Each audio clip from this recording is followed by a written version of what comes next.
दानिश, कैसे हैं आप? अमरोहा वाले हो? चलो पहले किसी से मिलवाना है, उनसे मिल लो, फिर आगे बात करते हैं। अस्सलाम वालेकुम, क्या हाल है सबके? उम्मीद है सब बढ़िया ही होंगे। अच्छा, पहले ये बताओ, पहचाने या नहीं? हाँ, मैं वही पेज वाला लड़का हूँ जिसकी आवाज़ से लोग उसे अमरोहा वाला कहते हैं। तो भाई सीन ऐसा है आज का, ना कोई शायरी होगी ना कोई मीम होगा। आज सिर्फ बात होगी अमरोहा के ऊपर। तो भाई सीन ऐसा है, अगर आप सबको याद हो तो 6 महीने पहले आपके भाई ने करा था वादा, और वो वादा आज यावर मूर्तता के साथ हो रहा है पूरा। तो अब ऐसा है कि अमरोहा के बारे में आप लोगों को कुछ ना कुछ तो पता है, बट आज हम वो लेके आए हैं जो आप लोगों को नहीं पता। नौगावा रोड पे अमरोहा से 4 किलोमीटर की दूरी पे ये जगह है। If anyone interested to visit the monument, he has to travel 4 kilometers towards Nogama Sadat from Amroha. Then to take turn to right, फिर 200 मीटर आगे चल के आपको एक कुआं नजर आ जाएगा। वैसे मुझे पता है हम सबको हॉरर स्टोरी में दिलचस्पी काफ़ी रहती है, तो आज शुरू भी वहीं से करेंगे। हाँ, सही गैस करा आप सबने, यहाँ बाई के कुएं की बात होने वाली है। बाई का कुआं is an ancient historical monument located in north west neighbourhood of Amroha. Amroha की सबसे इंपॉर्टेंट आर्कियोलॉजिकल साइट में से एक है। एक बार तो देखना बनता है बॉस, अगर अमरोहा के बाहर के हो तो हमारे साथ देख लो। एक कायद खानदान के राजा अमरजोत ने अमरोहा पे हुकूमत की थी और उन्होंने काफ़ी कुएं बनवाए थे, मगर ये कुआं आबादी से काफ़ी दूर है। इस कुएं का आर्कियोलॉजिकल डिज़ाइन इस तरह का है जो हमें बताता है कि ये इस्लामिक पीरियड में बना था और कुछ टाइम बाद ब्रिटिश पीरियड में इसे रिपेयर कराया गया था इन ईयर 1904। काफ़ी रिसर्च के बाद मुझे ये पता चला कि 1305 AD में जब मंगोलों ने अमरोहा और उसके आसपास के इलाकों में हमला किया था उसे लूटने के लिए, तब सुल्तान अलाउद्दीन खिलजी ने इस एरिया में अपनी आर्मी के लिए बेस कैंप बनाया था और इस कुएं में अपने आर्मी के लोगों के नहाने के लिए भी बंदोबस्त करवाया था। और जो लोग ये सोचते हैं कि ये कुआं जिन्नात ने बनाया था, एक रात में तामीर किया गया था, ये सिर्फ एक मिथ है और काल्पनिक कथा है। आओ चलो अब मेन अमरोहा में आ जाओ। बाई कुएं से आते में आपको अमरोहा का सबसे बड़ा आलीशान मंदिर मिलेगा। इसके बारे में पता है? पता तो हो गई, चलो और बताते हैं। कहा जाता है पांडवों के वनवास के दौरान जब कृष्ण जी पांडवों से मिलने यहाँ आए थे, तब यहाँ बरगद, पीपल, पिरखन के पेड़ थे और एक तालाब भी था। तब से यहाँ का नाम वासुदेव हो गया। फिर हजरत ईसा से कुछ सदियों पहले जब राजा अमरजोत ने अमरोहा को आबाद किया था, ये वही राजा हैं जिनका जिक्र बाई का कुएं में था, तो उन्होंने 2 पीपल के पेड़ों के बीच में एक शिवाला बनाया था और इस तरह से ये आलीशान जगह बनी।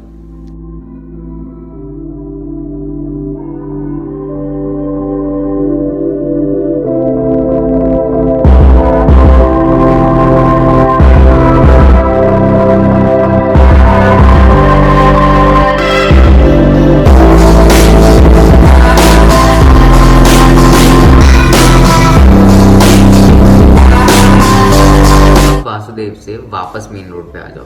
थोड़ी ही दूर पे दरगाह शाह विलायत है। दरगाह का नाम तो सुना ही होगा। सैयद अली बुजुर्ग साहब वासित से माइग्रेट करके मुल्तान के पास सहोदरा में आए थे और वहाँ पे 1255 AD में शाह विलायत साहब की पैदाइश हुई और सैयद शरफुद्दीन नकवी साहब का 1271 AD में अमरोहा आना हुआ फिरोज शाह तुगलक के पीरियड में। जब सैयद शरफुद्दीन नकवी साहब अमरोहा आए तो यहाँ पहले से ही काफ़ी सूफी संत मौजूद थे, जिनमें से शाह नसीरुद्दीन साहब भी एक थे। जब शाह नसीरुद्दीन साहब को इल्म हुआ हजरत शाह विलायत के अमरोहा आने का, तो उन्होंने एक शख्स के हाथ एक पानी से भरा हुआ कटोरा भेजा, जो कि डिनोट करता था कि शरफुद्दीन नकवी साहब के लिए अमरोहा में कोई जगह नहीं है। तो सैयद शाह विलायत साहब ने उस बाउल में एक गुलाब का फूल रख दिया, जो कि डिनोट करता था कि वो अमरोहा में इस तरह से रहेंगे जैसे कि ये गुलाब का फूल। तो इस बात पे नाराज हो गए शाह नसीरुद्दीन साहब ने शाह विलायत साहब से कहा कि ठीक है, यहाँ पे फिर सांप बिच्छू होंगे। तो जवाबन शाह विलायत साहब ने कहा कि ठीक है, लेकिन वो किसी को नुकसान नहीं पहुँचाएंगे। और उनकी इस बात का पास खुदा ने आज तक रखा हुआ है।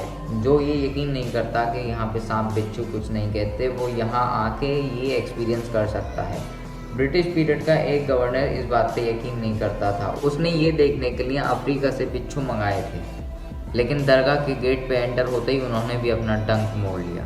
दरगाह के गेट से बाहर निकलोगे तो सामने ही एक रोड है। इस रोड पे आ जाओ, सीधे आ जाना, जामा मस्जिद मिलेगी। ये तो देखी होगी, आओ कुछ बताना भी है।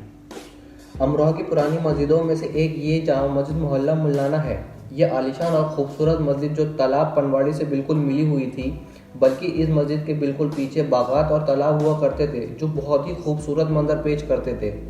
इस मस्जिद की तामीर 1756 में सैयद अब्दुल खालिक ने करवाई थी, जो दीवाने सैयद मोहम्मद के फर्जंद थे। शुरुआती तर्ज तामीर जिसको कहा जा सकता है ईरानी और मुगल तर्ज तामीर थी।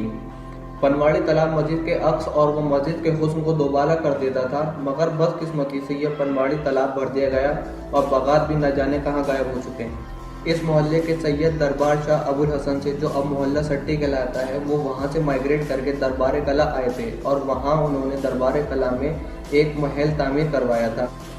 इस किले की इमारतें और 4 दीवारों के लिए मिट्टी कोशक के इलाके से खोदी गई और उस एरिया में एक तालाब की शक्ल ले ली गई और कोशक वर्ड फारसी से लिया गया है और इसका मतलब महल के पास जो वाटर बॉडीज होती हैं उसको कोशक कहा जाता है। मुरादाबादी गेट, जिसे अब लॉस्ट हेरिटेज ऑफ अमरोहा भी कहा जा सकता है, और कुछ अर्से पहले ये ऐसा दिखता था। ये वो बच्चे समझ सकते हैं जो आर के जाते थे, और इसके हाल कुछ इन दिनों ऐसे हैं, अगर काम पूरा हो जाता तो ये कुछ इस तरह से दिखता। ये मुगल बादशाह शाहजहां के पीरियड में सैयद अब्दुल माजिद सन ऑफ अब्दुल खालिक ने 1052 हिजरी या फिर 1630 एडी में तामीर करवाया था। ये गेट एक फोर्टिफाइड किले जिसमें दरबार कला, मोहल्ला मंडी चौक और बड़े बाजार इसकी बाउंड्रीज में आते थे। इस किले के 3 गेट होते थे, जिसमें मेन गेट मुरादी गेट, सेकंड छंगा दरवाज़ा, थर्ड मंडी चौक का चौराहा। मुरादाबादी गेट से अब आपको लेके चलता हूँ मोहल्ला कटकुई के पीछे कुतुब शाह का मकबरा है। अमरोहा की एक हिस्टोरिकल बिल्डिंग जो तकरीबन गायब होने वाली है और इसे हम इंडेंजर्ड मॉन्यूमेंट कह सकते हैं। ये ख्वाजा कुतुबुद्दीन खानका का मकबरा है जो कटकुई से आगे जंगल में लोकेटेड है, और बदकिस्मती से ये जंगल अब गायब हो चुका है और वहाँ एक नई आबादी वजूद में आ चुकी है।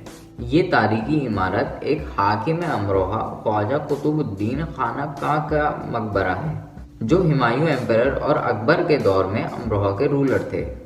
ये मकबरा अपने तर्ज तामीर के हिसाब से निहायत खूबसूरत और यूनिक डिज़ाइन का बनवाया गया था। इसमें 2 कब्रें हैं जो कि कुतुबुद्दीन साहब की और उनकी अहलिया की हैं, जिसकी ईंटें तक लोग चुरा के ले गए हैं। और इस पे पहले 4 मीनार हुआ करते थे, जिनमें से अब एक ही मीनार बाकी बचा है और वो भी पता नहीं कब तक रहेगा। इस मकबरे के अंदर इसकी छत पे एक कॉनकेव पीतल की प्लेट थी, वो भी चोरी हो चुकी है। अब यहीं से कांट रोड पे आ जाओ, आपको एक ऐसी चीज़ दिखानी है जिसके बारे में आपने शायद ही सुना हो। अमरोहा से 13 किलोमीटर आगे कांट रोड पे एक जगह है, कोठी खिदमतपुर। कोठी खिदमतपुर लुक्स लाइक अ बंगलो, एक बिल्डिंग है जो ब्रिटिश पीरियड की बनी हुई है। इसके चारों तरफ बहुत ही ग्रीनरी है। ये जगह कांट रोड पे लोकेटेड है, अमरोहा से अप्रॉक्सीमेटली 12 किलोमीटर की दूरी पे। वैसे इस जगह के बारे में ज़्यादातर कोई नहीं जानता, लेकिन कुछ हिस्टोरिकल बुक्स जैसे तारीख अमरोहा और किश्वर औलिया में इसके बारे में है। ईस्ट इंडिया कंपनी के अर्ली स्टेज में ब्रिटिशर्स ने अमरोहा के पास मिलिट्री कैंप बनाना चाहा था और इसी बीच कुछ टेम्परेरी बंगलोज और other buildings were build. East India Company were not in favour of stationing of army in Amroha, इसलिए British soldiers were shifted to Meerut छावनी, और तब से ये जगह वीरान है, एक अबेंडेड अपार्टमेंट हो चुका है। अब वापस अमरोहा आ जाओ। अमरोहा में मोहल्ला शफाक पोतो में जामा मस्जिद है, देखिए और कुछ बताना है। This Shia Jama Masjid is commonly known as अशरफुल मसाजिद। अमरोहा की सबसे बड़ी मस्जिदों में से ये भी एक है। 1825 में हाजी शेख अशरफ अली ने इस मस्जिद को तामीर करवाया था।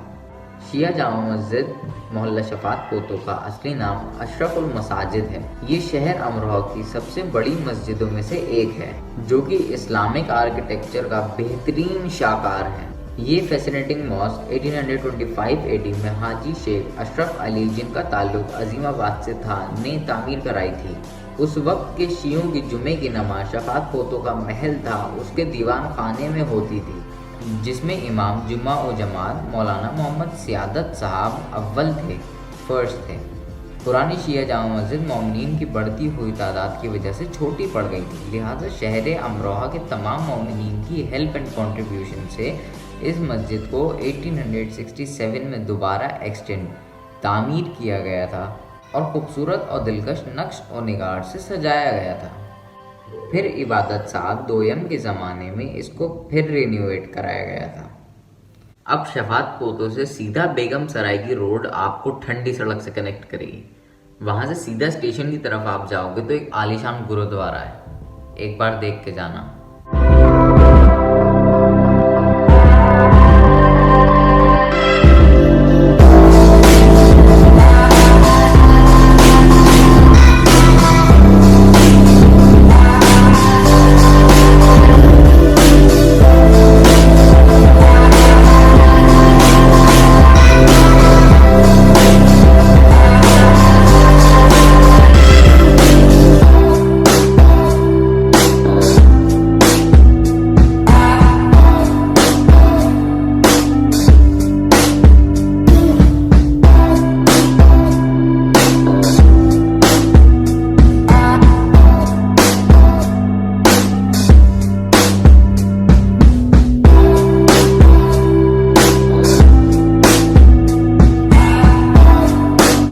अब गुरुद्वारा से करीब में अमरोहा का सबसे बड़ा इमाम बाड़ा है, दानिशमंदान का इमाम बाड़ा।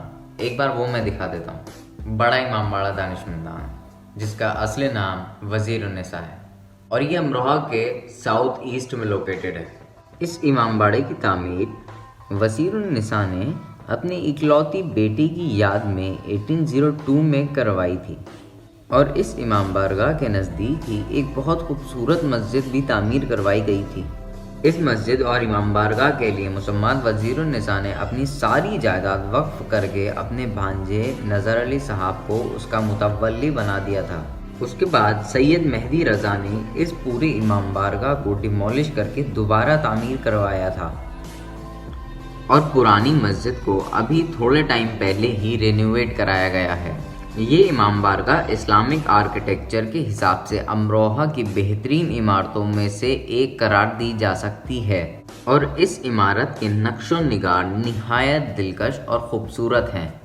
Thanks for watching. और इस वीडियो में हमने कोई भी फर्जी बात नहीं है, कोई भी रूमर वाली बात नहीं है, सारी इन्फॉर्मेशन इन हिस्टोरिकल बुक्स में से ली है।